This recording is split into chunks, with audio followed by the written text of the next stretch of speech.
हर हर महादेव दोस्तों, आप सभी को नाग पंचमी की हार्दिक शुभकामनाएं। सनातन धर्म में सदैव ही नागों का बड़ा महत्व रहा है।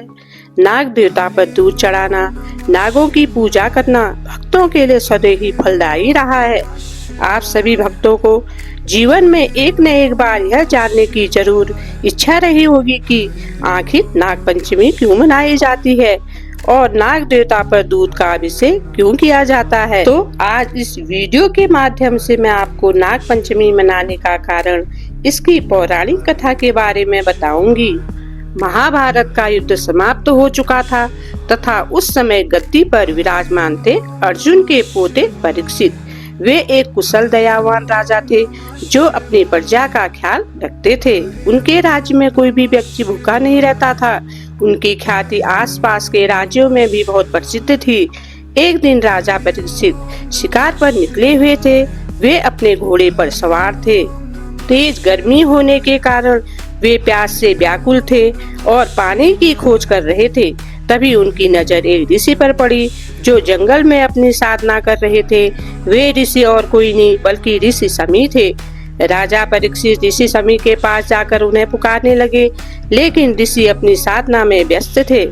राजा के बार बार पुकारने के बाद भी जब ऋषि ने कोई उत्तर नहीं दिया तो राजा परीक्षित प्यास की व्याकुलता से बहुत क्रोधित हो गए और क्रोध में आकर उन्होंने राजदंड से एक मृत सर्प निकाला और ऋषि शमी के गले में डाल दिया, जिससे ऋषि शमी की साधना भंग हो गई।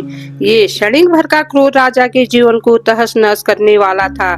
जब ऋषि शमी भंग हुई साधना से उठे तो वह बहुत दुखी हो गए, लेकिन उनका पुत्र ऋषि श्रृंगी क्रोध की ज्वाला में भड़क रहा था और ऋषि श्रृंगी ने राजा परीक्षित को श्राप दिया कि आज से 7वें दिन राजा को तक्षक नाग द्वारा डसा जाएगा और राजा परीक्षित की मृत्यु हो जाएगी।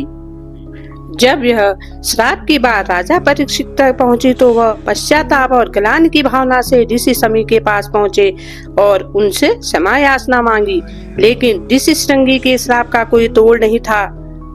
परंतु ऋषि शमी ने राजा परीक्षित से कहा कि इस 7 दिन के अंदर तुम भागवत गीता का पाठ करो और मोक्ष की प्राप्ति करो। राजा परीक्षित एक नदी के किनारे पहुँचे और भागवत गीता का पाठ करने लगे। 7वें दिन तक्षक नाग ब्राह्मण का रूप लेकर राजा परीक्षित के पास पहुँचा और उन्हें फल देने की इच्छा जाहिर की। जैसे ही राजा परीक्षित ने फल स्वीकार किया, ब्राह्मण ने तक्षक का रूप धारण किया और राजा परीक्षित को एक डंक मार दिया, जिससे राजा परीक्षित की मृत्यु हो गई। राज्य में हाहाकार मच गया।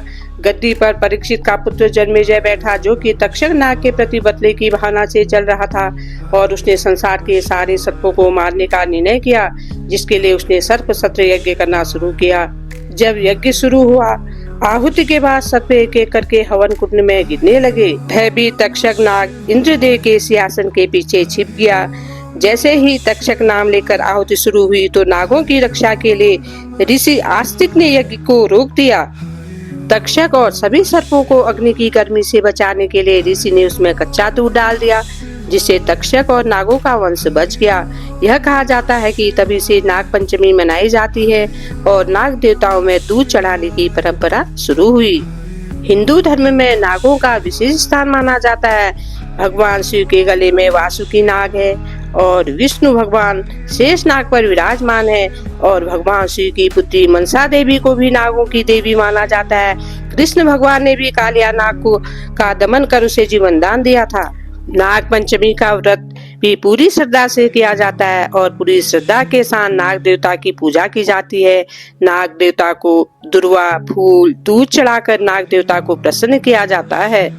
शेष नाग, जिनके पीठ पर पूरे विश्व का भार समाया हुआ है, जिनकी मात्र पूजा अर्चना करने से भक्त अपनी मनोकामनाओं को पूरा करते हैं तथा नागों की पूजा करने से आप भगवान शंकर, भगवान विष्णु को भी प्रसन्न करते हैं। तो दोस्तों, यह थी नाग पंचमी की पौराणिक कथा और सनातन धर्म में नागों का महत्व। अगर आपको यह वीडियो पसंद आई तो चैनल को लाइक, शेयर, सब्सक्राइब करें। हर हर महादेव।